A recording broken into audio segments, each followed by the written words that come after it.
নমস্কার বন্ধুরা, সহজ পাঠশালা চ্যানেলে আপনাদের সকলকে স্বাগত।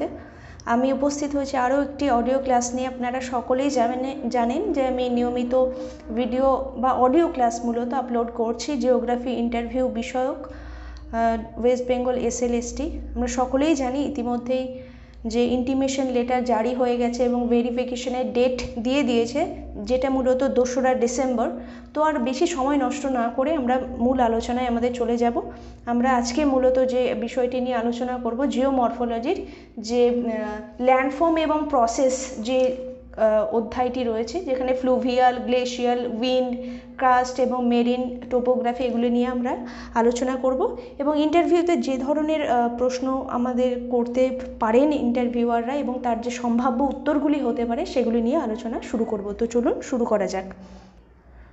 প্রথম প্রশ্ন যদি আমাদের এভাবে করা হয়ে থাকে যে নদী দ্বারা সৃষ্ট যে পটহোল বা মন্থকূপ এবং হিমবাহ দ্বারা সৃষ্ট যে সার্ক বা কড়ি, এর ক্ষয়ের যে প্রক্রিয়া তার মূল পার্থক্য কী? আমরা এইভাবে উত্তর দিতে পারি যে মন্থকূপ সৃষ্টি হয় মূলত জলস্রোতজনিত ক্ষয় বা অ্যাব্রেশন প্রক্রিয়ায়। এক্ষেত্রে কি হয় যে নদীর জলস্রোত পাথরের টুকরোগুলিকে ঘোরাতে থাকলে একটা গর্তের মতো তৈরি হয়। এটি মূলত একটি ভার্টিক্যাল ইরোশন বা একটি উল্লম্ব ক্ষয়। অন্যদিকে কড়ি বা সার্ক হলো হিমবাহের উৎপাটন বা প্লাকিং এবং অ্যাব্রেশন বা অবঘর্ষ প্রক্রিয়ায় ফলে সৃষ্ট হয়। এটি মূলত একটি ল্যাটেরাল ইরোশন বা পার্শ্বীয় ক্ষয়। তাহলে মন্থকূপ এবং কড়ি বা সার্কের যে গঠনের প্রক্রিয়া তার মূল পার্থক্য হলো যে মন্থকূপ একটি ভার্টিক্যাল ইরোশনের জন্য সৃষ্টি হয়, অন্যদিকে যে কড়ি বা সার্ক এটি ল্যাটেরাল ইরোশনের ফলে সৃষ্ট একটি ভূমিরূপ। আর এই কড়ি বা সার্ক এটি হিমবাহের একটা আর্ম চেয়ার শেপড একটা গভীর গহ্বর। পরবর্তী প্রশ্ন যদি আমাদের এইভাবে করা হয়ে থাকে যে মিয়েন্ডার বা নদী বাঁক এটি সৃষ্টির জন্য নদীর কোন প্রক্রিয়াটি দায়ী? এটি কোথায় দেখা যায়? আমরা এইভাবে উত্তর দিতে পারি যে নদী বাঁক সৃষ্টির জন্য মূলত নদীর পার্শ্বক্ষয় বা ল্যাটেরাল ইরোশন এই প্রক্রিয়াটি দায়ী। এটি নদীর মধ্য বা নিম্ন গতিতে দেখা যায়। নদী বাঁকের বাইরের দিকে জলের গতি বেশি থাকায় এখানে ক্ষয় হয়, অর্থাৎ এটিকে বলা হচ্ছে কাট ব্যাঙ্ক। আর ভেতরের দিকে গতি কম থাকায় পলি জমা হয়, যেটাকে বলা হচ্ছে স্লিপ অফ স্লোপ। এটি মূলত ঘূর্ণন প্রবাহ বা হেলিকয়েডাল ফ্লো এর ফল। পরবর্তী প্রশ্ন যদি আমাদের এইভাবে করা হয়ে থাকে যে অক্সবো লেক বা অশ্বক্ষুরাকৃতি হ্রদ সৃষ্টিতে নদীর ভূমিকা এবং তার পরিবেশগত গুরুত্ব ব্যাখ্যা করুন। আমরা এইভাবে উত্তর দিতে পারি যে নদী বাঁকের ক্ষয় বা কাট ব্যাঙ্ক এটি ক্রমশ বাড়তে থাকলে এই বাঁকটি সোজা পথ ধরে নেয় এবং বিচ্ছিন্ন অংশটি হ্রদে পরিণত হয়। এটি অশ্বক্ষুর বা ঘোড়ার খুর আকৃতি বা ইউ আকৃতির হয়। এর পরিবেশগত গুরুত্ব হলো এটি একটি জলাভূমি বা ওয়েটল্যান্ড হিসেবে কাজ করে, যা পরিবেশের জীববৈচিত্র্য রক্ষা করে এবং বন্যার জল ধরে রাখতে সাহায্য করে। পরবর্তী প্রশ্ন যদি এইভাবে করা হয়ে থাকে যে হ্যাঙ্গিং ভ্যালি বা ঝুলন্ত উপত্যকা কিভাবে সৃষ্টি হয়? এটি কি নদীরও বৈশিষ্ট্য হতে পারে?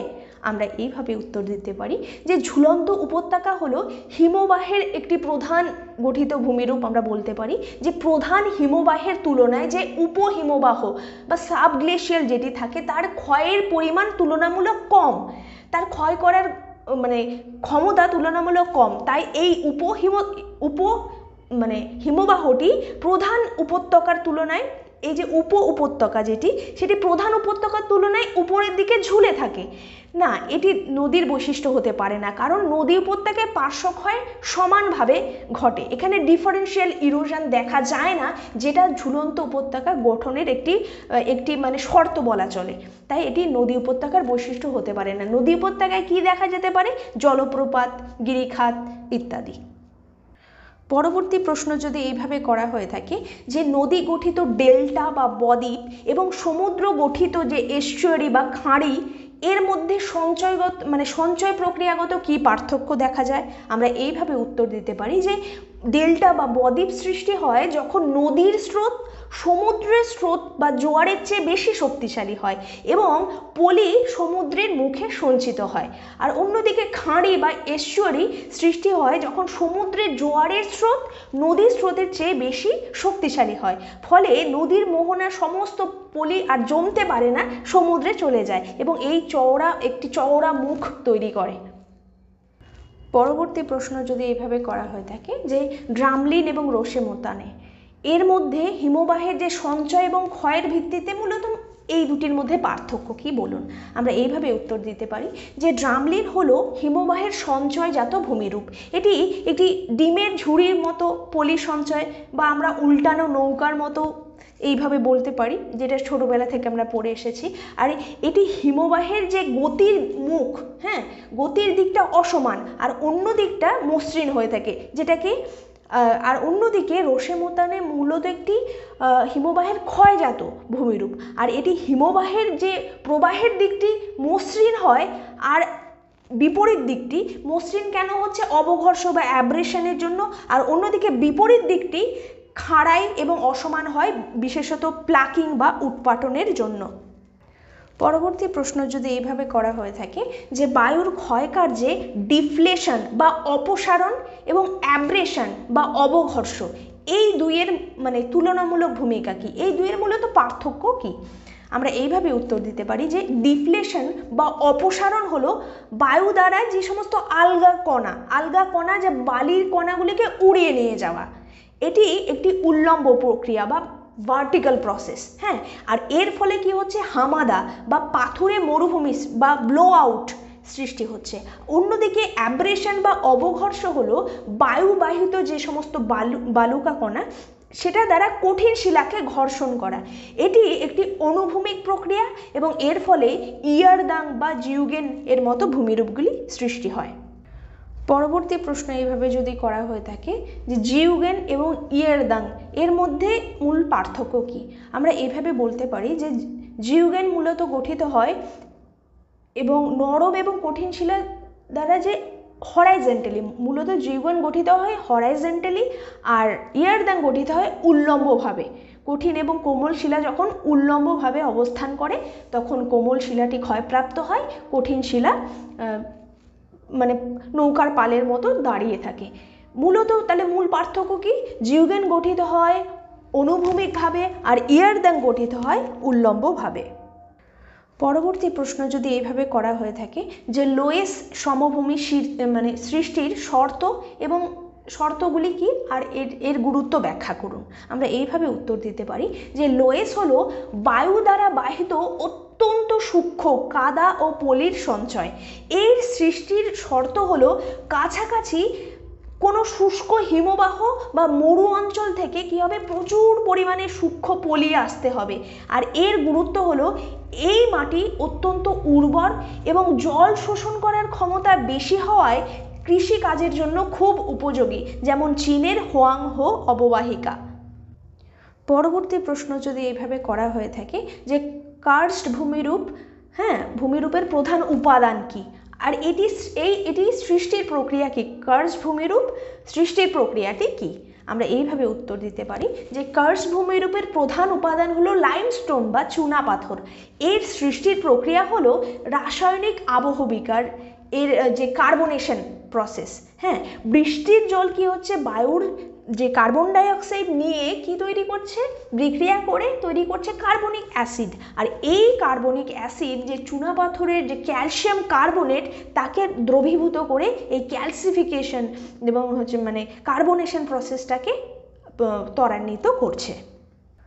পরবর্তী প্রশ্ন যদি এইভাবে করা হয়ে থাকে যে সিঙ্কহোল এবং ডোলাইন এর মধ্যে কার্যগত সম্পর্ক কি। আমরা এইভাবে উত্তর দিতে পারি যে সিঙ্কহোল হলো চুনাপাথর অঞ্চলের গলে যাওয়া বা ধসে যাওয়া গোলাকার গর্ত, আর ডোলাইন হলো সিঙ্কহোলেরই একটি বৃহত্তর রূপ।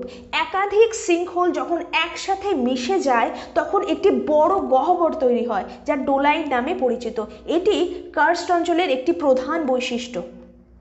পরবর্তী প্রশ্ন যদি এইভাবে করা হয়ে থাকে যে সমুদ্র তরঙ্গের ক্ষয়কাজে হাইড্রোলিক অ্যাকশন বা জলীয় চাপ এবং অ্যাব্রেশন বা অবঘর্ষ এর মধ্যে কোনটি প্রাথমিক? আমরা এইভাবে উত্তর দিতে পারি যে সমুদ্র তরঙ্গের জলীয় চাপ বা হাইড্রোলিক অ্যাকশন এটি প্রাথমিক, কারণ তরঙ্গ যখন ফাটলে মানে জল প্রবেশ করায় তখন চাপ সৃষ্টি হয় এবং ফাটলগুলি বড় হয়।